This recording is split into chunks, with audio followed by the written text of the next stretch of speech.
Hello friends. तो काफ़ी लंबे समय बाद एक बार मैं फिर आप लोगों के सामने आया हूँ। मैं इस बार वादा तो नहीं करूँगा क्योंकि मैं हर बार वादा करता हूँ कि अब मैं अपना कंटिन्यूटी जारी रखूँगा, लेकिन मैं हर बार अपना ही वादा तोड़ देता हूँ। इसलिए मैं इस बार वादा नहीं करूँगा। कोशिश करूँगा कि अब मैं वीडियोज़ रेगुलर लाता रहूँ, क्योंकि आप सभी को पता है, अगर जिनको नहीं पता है मैं एक बार मैं फिर से बता देता हूँ, यूट्यूब मैं शौकिया तौर पे करता हूँ। ये मेरा रेगुलर काम नहीं है। मैं जब तक कोई चीज़ें देख ना लूँ, उसके बारे में कोई राय नहीं बनाता। इसलिए मैं काफ़ी लंबे समय से मूवीज़ देख नहीं पाया हूँ, और देखी भी जो मूवीज़, उसका रिव्यू मेरे को करने का इच्छा नहीं हुआ, क्योंकि उसमें कुछ ख़ास कहने को था नहीं और मार्केट में ऑलरेडी रिव्यूअर्स इतने सारे हैं। तो मेरे एक रिव्यू ना करने से कोई फ़र्क नहीं पड़ता। तो ज़्यादा बातें ना करते हुए चलिए शुरू करते हैं।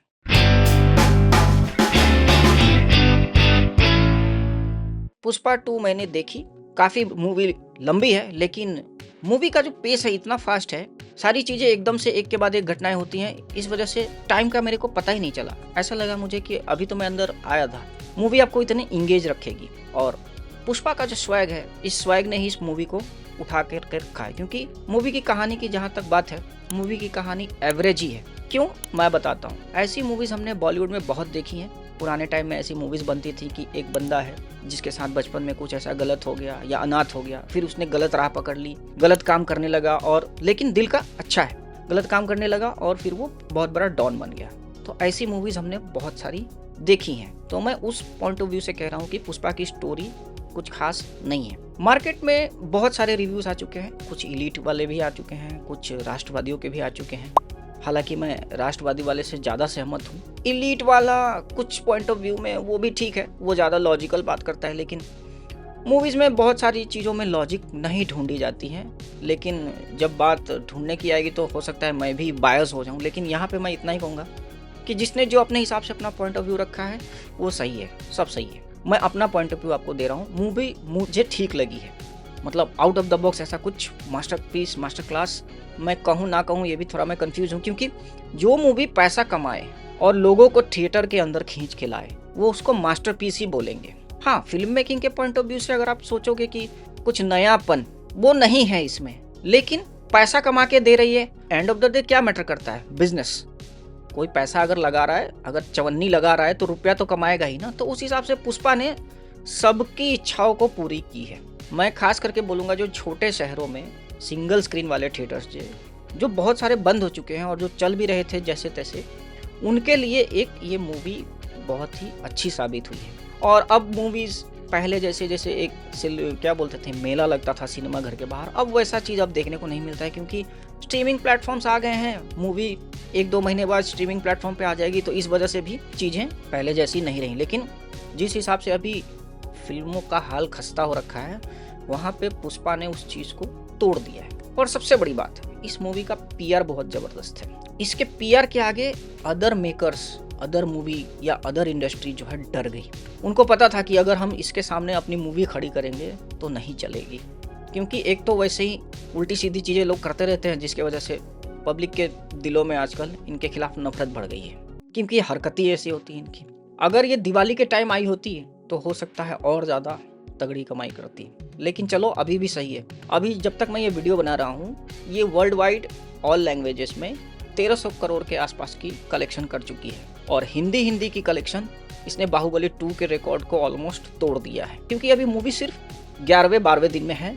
अभी ये मूवी कम से कम 2 सप्ताह तक बॉक्स ऑफिस पे अपने पैर जमा के रखेगी। वीकडेज में थोड़ी मूवी ढीली जा रही है, लेकिन वीकेंड्स में फिर वापस से फुटबॉल होने लग रहा है। ये चीज़ मैंने नोटिस करा है। और मैं दिल्ली में रहता हूँ, तो दिल्ली में तो वैसे ही वीकडेज में उतनी भीड़ नहीं होती है। वीकडेज में वेडनेसडे, थर्सडे को थोड़ा बहुत भीड़ देखने को मिलता है, नहीं तो यहाँ पे फ्राइडे, सैटरडे, संडे 3 दिन अच्छी खासी भीड़ होती है। तो कलेक्शंस अभी और ऊपर जाने वाली हैं। हो सकता है ये अब तक की सबसे ज़्यादा कमाई करने वाली मूवी बन जाए। अब बात करते हैं कि कुछ लोग इस मूवी को क्रिंज कह रहे हैं, छोटे सोच वाले देहाती टाइप। मैं उनसे इतना ही कहना चाहूँगा कि आज आप अपने हिसाब से चीज़ों को बता रहे हो, लेकिन आप जिनको ये चीज़ बोल रहे हो, मतलब कि हमारे माँ बाप वाली पीढ़ी या हमारे से बाद वाली, या हमें ही ले लो, आप उनको एक तरीके से टारगेट कर रहे हो कि ये लोग छोटे लोग हैं, देहाती लोग हैं, छोटे सोच के लोग हैं। तो कहीं ना कहीं आप अपने आप को भी गाली दे रहे हो, क्योंकि आपके माता पिता भी उसी कैटेगरी में आते हैं। तो किसी को देहाती बोलना, छोटा बोलना, ये सब बोलना मेरे हिसाब से ठीक नहीं है। और रह गई बात अब पुष्पा की कि पुष्पा में कुछ चीज़ें ये वो दिस डैट अगर बॉलीवुड करता तो उसको टारगेट किया जाता, वैसे मेरे को कुछ खास इसमें लगा नहीं वैसा कुछ। हाँ, हालांकि बच्चे अगर ना ही देखें तो ज़्यादा बेटर है, लेकिन ऐसा कुछ इसमें है नहीं। उससे तो ज़्यादा आजकल एड्स में लोग दिखा देते हैं। मतलब मेकर्स ने ध्यान रखा है कि हर कोई इस मूवी को देख सके। मैं तो आपको एक किस्सा बताता हूँ। जब मैं मूवी देखने गया, वहाँ पे एक अंकल और आंटी आई थी, उनकी एज कम से कम 70 से 75 साल रही होगी, दोनों कपल्स की। वो स्पेशली सुबह के शो में आए थे ये मूवी देखने के लिए। सोचो कितना क्रेज है पुष्पा का। तो ओवरऑल मैं मूवी कहूँगा कि ये एक ऑल टाइम ब्लॉकबस्टर है। रेटिंग्स का मैं क्या बोलूँ, जो मूवी पब्लिक को अपने पास खींच के ले आए उसको मैं क्या रेटिंग्स दूँ, उसकी तो रेटिंग्स खुद पब्लिक ही दे रही है।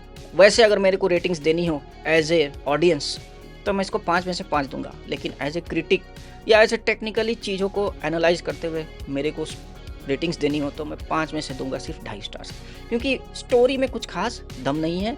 आज के हिसाब से बनी है, आज के माहौल में बनी है, आज के परिवेश में बनी है, तो दिखने में थोड़ी अलग सी लगेगी, लेकिन मूवी जो है ओवरऑल पुराने ज़माने की स्टाइल वाली मूवी है। अगर आप लोगों ने ये मूवी देख ली है, कैसी लगी आप लोग कमेंट्स में ज़रूर लिखें, और आपको ये छोटा मोटा मेरा पॉइंट ऑफ व्यू या मेरा रिव्यू कैसा लगा ज़रूर लिखें। तो मिलते हैं एक नए वीडियो में नए टॉपिक के साथ, तब तक देखते रहें इनबॉक्स। जय हिंद, वंदे मातरम।